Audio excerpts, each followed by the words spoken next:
Today on PowerNation Daily, VW emissions cheating has extended to Porsche. People are using Ubers instead of ambulances.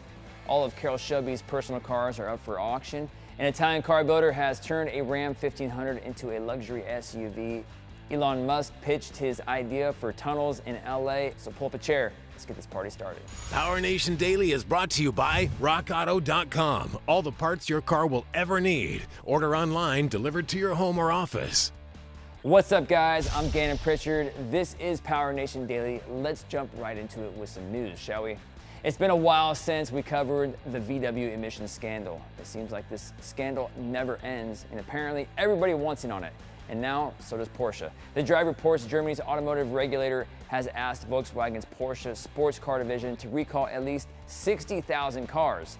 The diesel engine Cayenne and Macan SUV are the only models affected so far that we know about. Inspections revealed that two SUVs have software designed to reduce the emissions control. The scandal has been going on since 2015 after the EPA found several VW cars that were cheating emissions, and now Porsche is up against the wall. Let's be honest, everybody does it. Why not Porsche?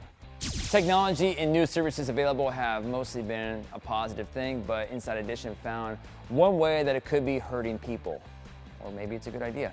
With the ride-sharing services like Uber, people are skipping on ambulances because they take too long and cost too much money and decide to go with Uber. I wonder if they go with like Uber X or Uber Black. I'm just curious on that. Nonetheless, populated cities like New York City, people are getting to the ER faster by taking an Uber because it's faster and it costs a fraction of the price of an ambulance. So maybe they're onto something.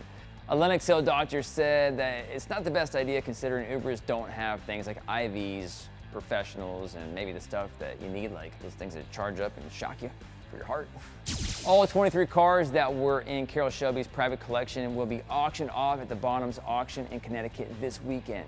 And there's something for everybody. Everything from a running 1927 Ford Model T to a 65 Shelby Cobra 427, and even his 1999 Shelby Series 1. But the cool thing is you can find the whole list of cars on PowerNationTV.com to see which one you can get. And if you do want to attend the auction, it's going to be Sunday, June 3rd. Be there or be square. So we're used to seeing new trucks in the market from Ram, but a sedan? The Italian car builder Elon Automotive has taken a Ram 1500 and turned it into a luxury SUV with a trunk. Clever. Its name is the Atto Lux, I think. I don't know, close enough, I hope. And it's definitely different. The body of the truck is stretched halfway into the bed space, which provides a limousine-like seating. And you also have room for a bar, espresso machine, and an Xbox. Just buy a limousine. The company has also soundproofed the vehicle, added a sunroof, and covered what was left of the bed. And the price tag is only $260,000 bucks. No big deal, right? Kind of expensive to me. What do you think about it? You want a chopped up Ram, or you want a limousine? We've seen a lot from Elon Musk over the year, but he's just not done yet. The entrepreneur pitched his idea of mass transit tunnels, and he pitched it with free trips through the prototype stage before building anything larger. The tunnels would run under Los Angeles, and Musk described them as like a weird Disneyland ride in LA, which would be kind of cool. If tunnels are permitted, he said the system would eventually cost just $1 to ride a transit from LAX to downtown, and it would only take you 8 minutes. Are you a fan of the idea? I'm a fan of 8 minutes. And $1. Thanks for watching PowerNation Daily, everybody. I'm Gannon Pritchard. Let us know what you want to see online at PowerNationTV.com. Get connected with us. Let us know, because we're listening. Have a good rest of your day.